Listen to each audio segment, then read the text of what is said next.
લોયા ગામમાં ઘેલાભાઈ નામે એક કોળી હતા. મુક્તાનંદ સ્વામીના સમાગમથી સત્સંગી થયેલા હતા.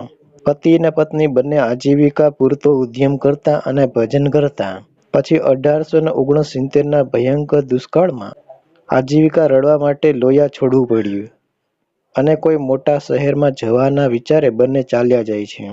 માર્ગમાં થોડે આગળ કોઈની જાન જતી હતી. તેમાંથી સોનાનો તોડો પડી ગયેલો તે આ બંનેને દેખાયો. પછી કહે, આ કોઈ ઉપાડી જશે તો એના માલિકને નહીં મળે, માટે આપણે ધૂળમાં દાટી દઈએ. કોઈ પૂછશે તો બતાવશું. દાગીના પર ધૂળ વાળીને થોડું ચાલ્યા ત્યાં સામેથી ઘોડેસવાર મળ્યો અને પૂછ્યું કે સોનાનું ઘરેણું રસ્તામાં દેખ્યું? ત્યારે કહે, હા, પેલી ધૂળની ઢગલી નીચે છે. પેલા માણસને પોતાનો દાગીનો મળ્યો તેથી ખુશ થઈ ગયું અને આવીને પૂછ્યું કે તમે ક્યાંના છો, કોણ છો?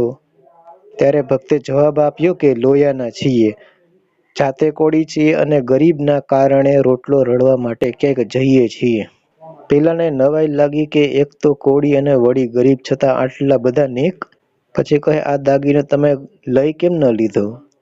ઘેલાભાઈ કહે, અમે સ્વામિનારાયણના સત્સંગી છીએ, અમારાથી પારકી વસ્તુ ન લેવાય. પેલાએ ખૂબ ખૂબ ધન્યવાદ આપ્યા અને રોકડા 25 રૂપિયા ખીચામાંથી કાઢીને આપવા માંડ્યા. પણ ઘેલાભાઈ કહે, વગર મહેનતનું અમારે ન જોઈએ, એમ કહી પૈસા ન લીધા. ચાલતા ચાલતા સુરત બંદર નજીક આવ્યા. ત્યાં સીમમાંથી જૂના ભોથા ખોદી 2 ભારા ઉપાડી સુરતની બજારમાં હે સ્વામિનારાયણ કહીને ભારા નીચે ઉતાર્યા.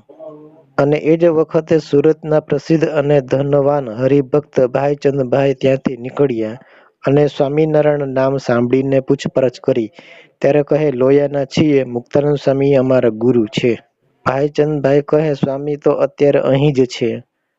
પછી સ્વામી પાસે લાવ્યા. સ્વામી બાથમાં ભીડીને મળ્યા અને ભાઈચંદભાઈને કહ્યું કે આ તો અમારા જેવા ભક્ત છે. પછી ભાઈચંદભાઈને આખું વર્ષ પોતાને ત્યાં રાખ્યા. આવા હરિભક્ત સંપ્રદાયના કિંમતી ઘરેણા જેવા છે.